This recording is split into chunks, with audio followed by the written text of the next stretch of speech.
The diner on Calloway Street smelled like burnt coffee and old grease, the kind of smell that clings to your jacket long after you've left.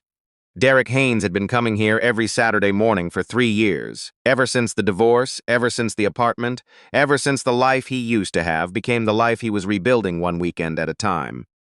He always took the corner booth by the window, always ordered the short stack with black coffee, always brought his daughter. That morning, his 7-year-old Abby was coloring on the back of her paper placemat with the stubby crayons the hostess kept in a jar by the register. She had her mother's focus, that same locked-in stillness that made the rest of the world disappear. Derek watched her press hard on the orange crayon, filling in what looked like either a pumpkin or a sun, and felt the quiet kind of happiness that doesn't ask for anything. He didn't notice the man at the center table right away. The diner wasn't crowded for a Saturday, a few retirees near the counter, a young couple sharing a plate of eggs, a woman in a blazer typing on a laptop near the door, and then there was the man, 50s, tan sports coat, the kind of confident that comes from never having been told no, sitting alone at the big round table in the middle of the room like he'd reserved the whole restaurant. Derek noticed him when the noise started. "I ordered this 20 minutes ago." The voice was flat and sharp, the kind that was designed to carry across a room and make everyone in it uncomfortable. Derek looked up. The man had pushed his plate toward the edge of the table. Across from him stood a young woman in a light blue uniform, her dark hair pulled back, a notepad pressed against her chest like a shield. "Her name tag," said Claire. "Sir, I'm sorry," Claire said. "We had a rush in the kitchen. I can get you a fresh plate right away, a fresh plate." The man repeated it like she'd said something stupid. "Do you understand what I do for a living? I had a conference call start in 20 minutes. I ordered ahead. I asked specifically, 'I know and I apologize. Don't apologize. Fix it.'" The words hit the air of the diner like a slap. The couple near the window stopped eating. One of the retirees at the counter turned his head slowly. Derek felt Abby look up from her drawing. Claire didn't move. She stood there with that notepad against her chest, and Derek could see the slight tightening around her jaw, the way she was working to keep her face neutral, professional, closed. She'd been trained to absorb this. She was very good at absorbing it. Derek knew that look. He'd seen it on faces in waiting rooms and school pickup lines and grocery store checkout lanes. The look of someone doing the math on whether to fight back or whether fighting back would cost more than they could afford. He set down his coffee. "Hey," he said. The man in the sports coat turned. Derek didn't raise his voice. He wasn't trying to make a scene. He just met the man's eyes from across the room and said evenly, "She said she was sorry." The man looked at him the way people look at a stranger who's just stepped into a conversation that doesn't belong to them. Slow, measuring, deciding. "Excuse me?" "She apologized," Derek said. "Twice. She offered to fix it. That's about all anyone can do." Abby had put down the orange crayon. The man pushed back slightly in his chair. "Friend, I don't know who you are, but I suggest you stay in your lane, Daddy," Abby said quietly. "It's okay, baby." Derek didn't look away from the man. "I'm not in anyone's lane. I'm just having breakfast with my daughter. Same as you're having breakfast. The difference is, she's Sevs, and she knows how to talk to people." The silence in the diner was the kind that had weight. Claire had gone very still. The man in the sports coat stared at Derek for a long moment. Then he let out a short, dismissive sound, half laugh, half scoff, and said, "Unbelievable." He turned back to Claire. "New plate, 10 minutes, and get me a manager." Claire nodded once and walked toward the kitchen. Derek watched her go. She didn't look at him. The man didn't look at Derek again either. He pulled out his phone and began scrolling like the whole thing had already been archived and forgotten. Derek turned back to his daughter. Abby was studying him with that particular 7-year-old seriousness, the kind that feels like being X-rayed. "Was that okay?" he asked her. She thought about it. Then she picked up the orange crayon. "Yeah," she said. "That was okay." The manager came out of the kitchen about 4 minutes later. Derek expected someone older, a tired-looking middle-aged man in a red polo, the kind of manager who apologizes reflexively and offers free dessert. He'd seen it 100 times in 100 places. What came through the kitchen door instead was a woman who moved like someone who'd made every decision in the room before she'd finished walking into it. She was maybe mid-30s. Dark blazer over the restaurant uniform, sleeves rolled to the elbow, hair pinned back simply. No jewelry except a thin watch on her left wrist. She walked directly to the center table, and something about the way she carried herself made Derek straighten slightly without meaning to. Her name tag said Lena. "Mr. Forsyth," she said. Not a question.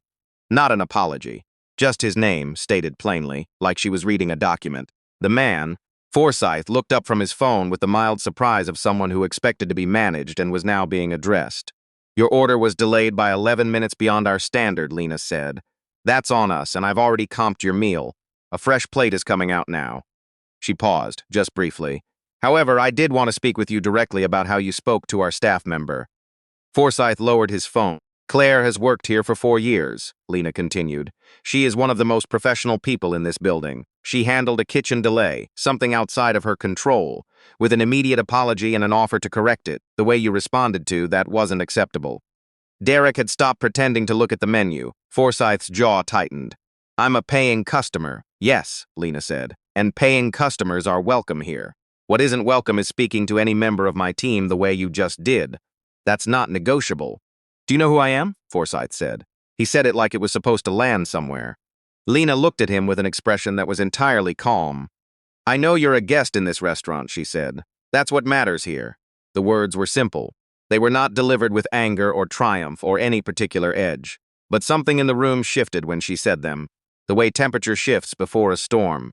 Forsyth looked at her for a long moment, then he looked down at the table. The fresh plate arrived. He didn't say anything else. Lena turned from the center table and for the first time looked across the room toward Derek's booth. She held eye contact for just a second, acknowledging something, though he couldn't have said exactly what, and then she walked back toward the kitchen. Derek exhaled slowly. Abby had been watching all of it with enormous attention. She's the boss, Abby said. Looks like it, Derek said. She didn't yell. No, he said, she didn't need to. Abby considered this for a moment with the gravity she reserved for important things. Then she turned back to her placemat and resumed her drawing, apparently satisfied. Derek picked up his coffee. It had gone lukewarm. He didn't care. About 10 minutes later, Claire came to refill it. She moved quietly, efficiently, the way people move when they're trying to take up as little space as possible. She set the carafe down and started to step away, and Derek said, You doing okay? She looked at him, just briefly. Then something in her shoulders softened. Not much, just a fraction, and she said, Yeah, thanks for what you did. I didn't do anything, he said honestly. Your manager did. Claire glanced toward the kitchen. Something crossed her face that he couldn't quite name.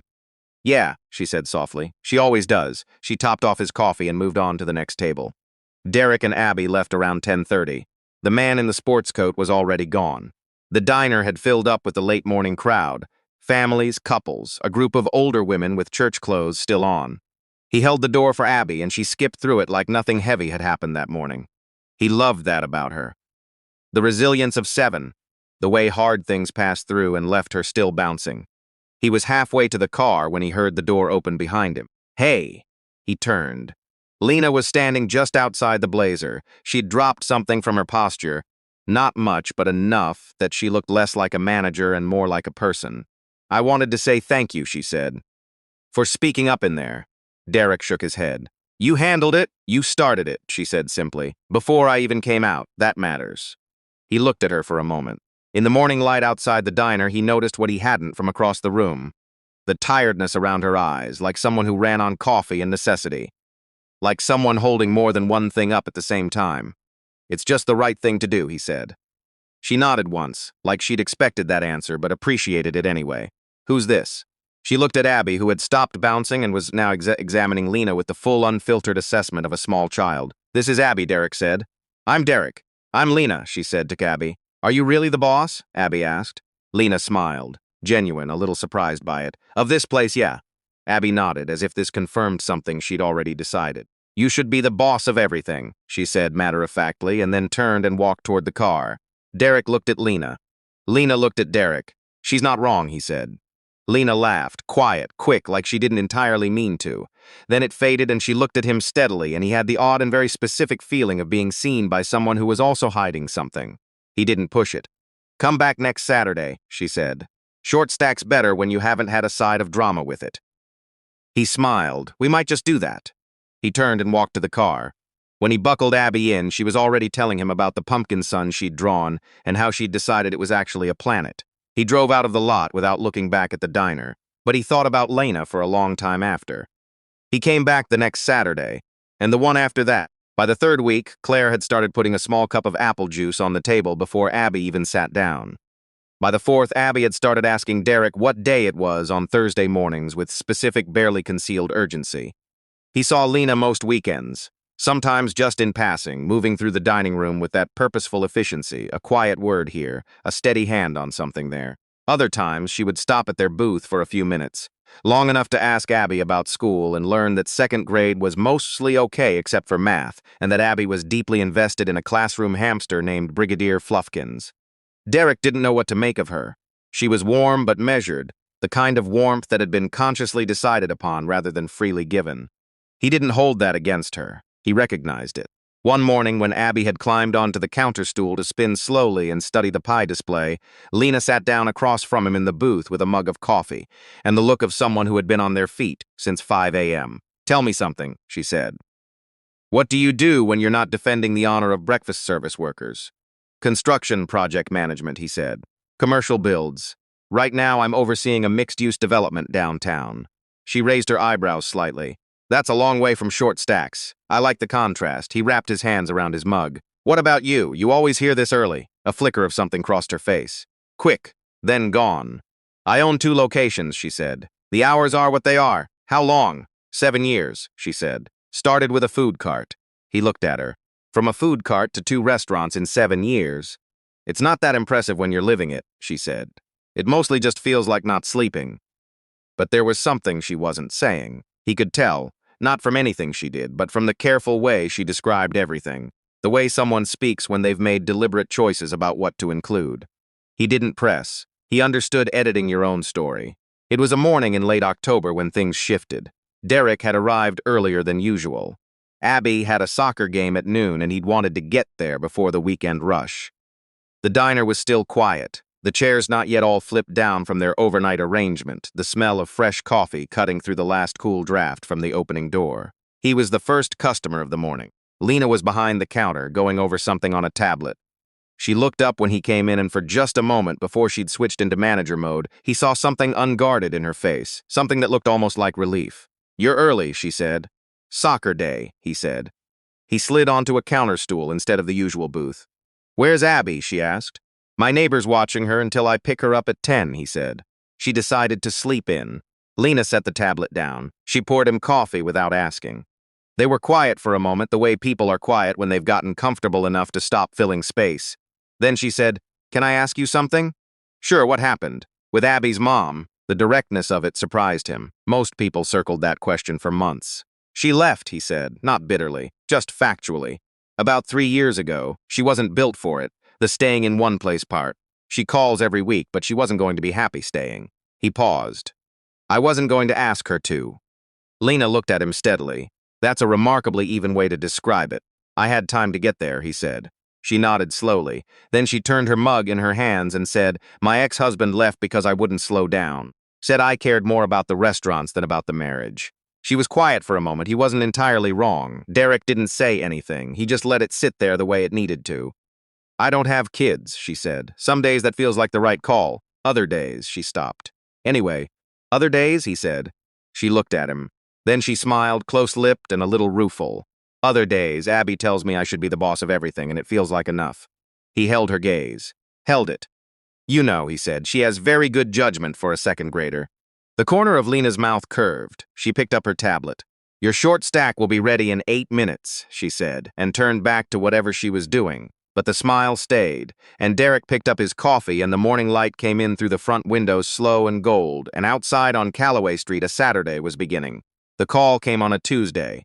Derek was on site, reviewing load calculations with his structural engineer, when his phone rang with a number he didn't recognize. He almost let it go to voicemail. He didn't. "Is this Derek Haynes?" Speaking. "This is Sandra Okafor. I'm with the Calloway Street Business Association. I'm calling because we've been trying to reach the owner of the Calloway Diner regarding a citation issued last week, and we understand you may have a relationship with." "I'm just a customer," Derek said. A pause. "Right. I'm sorry to bother you. I'd gotten the impression from a few people that you might know Ms. Lena Park personally." He stood in the middle of the construction site with the wind coming off the river and the sound of machinery somewhere above him. "Ms. Lena Park." "Can I ask what this is about?" he said. Sandra Okafor hesitated, then said, "There was a dispute last month with a developer over the lease space. A man named Forsyth.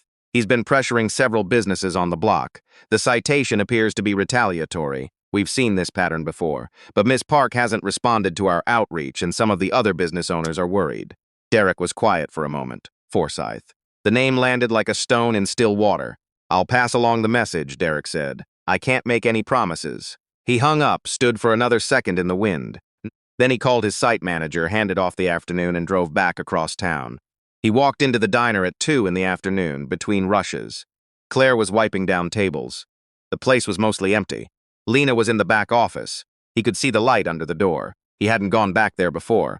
Claire looked at him, read something in his face, and said simply, "Go ahead." He knocked. "Come in." Lena was at a desk covered in paperwork, invoices it looked like, lease documents. Her sleeves were pushed up and there were 2 empty coffee cups near her elbow and a look on her face that she didn't quite have time to cover before he saw it. Exhausted, pushed to the wall, holding it together with both hands. "Derek," she sat back, "what are you doing here? It's Tuesday." "I got a call today," he said. He sat down across from her. "From the business association, Sandra Okafor." Something changed in her face. Very slightly.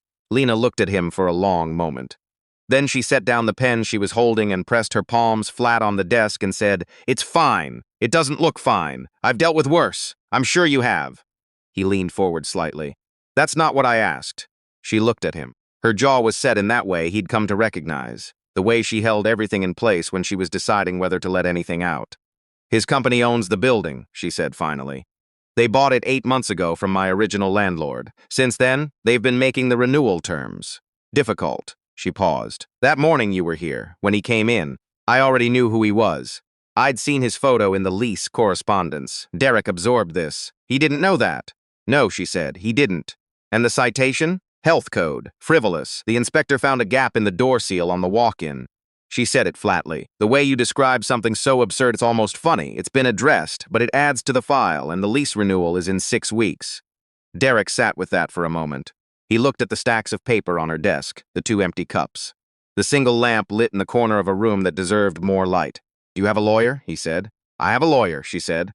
"I also have a second location, 12 employees, and a lease that a man with significantly more resources than me is trying to make untenable." She met his eyes. "It's a lot to hold." "I know," he said. "You don't have to, Lena." He said it simply.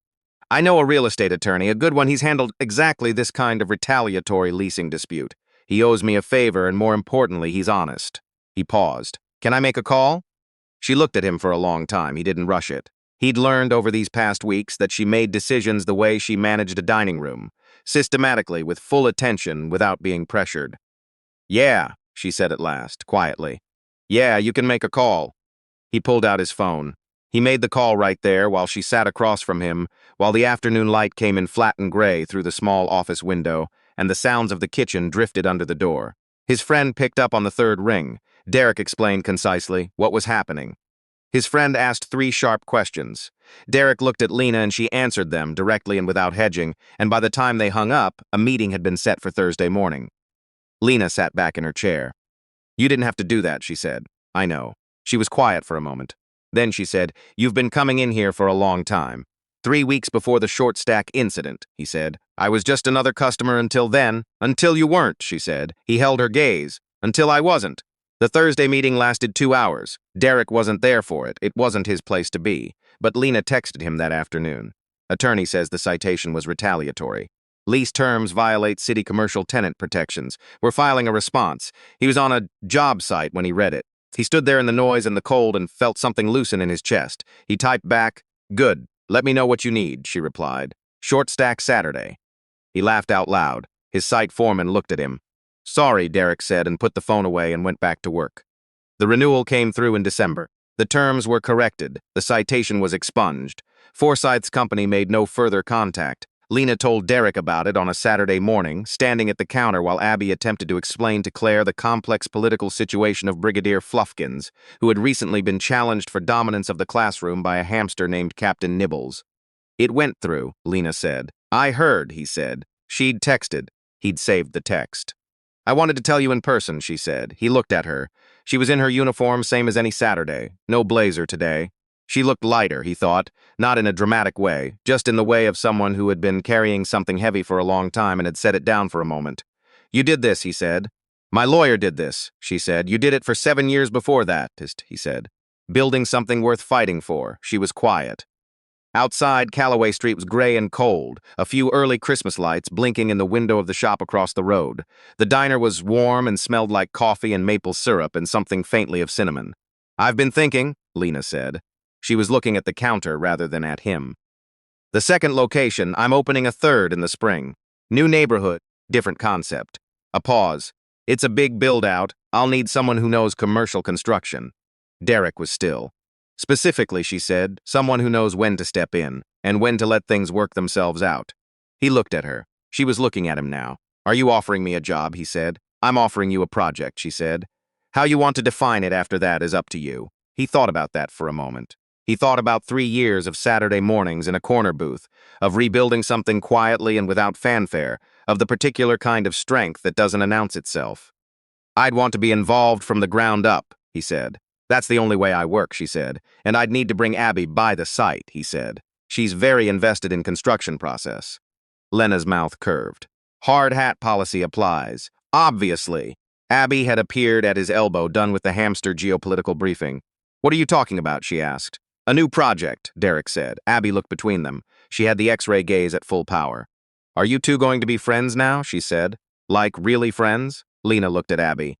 What do you think? Abby thought about it with complete seriousness. I think yes, she said. But you should probably also have breakfast first. Derek reached for his coffee. Lena sat down across from him. Outside, snow had started to fall on Calloway Street. Slow and quiet, the kind that sticks, and inside the diner the morning had just begun.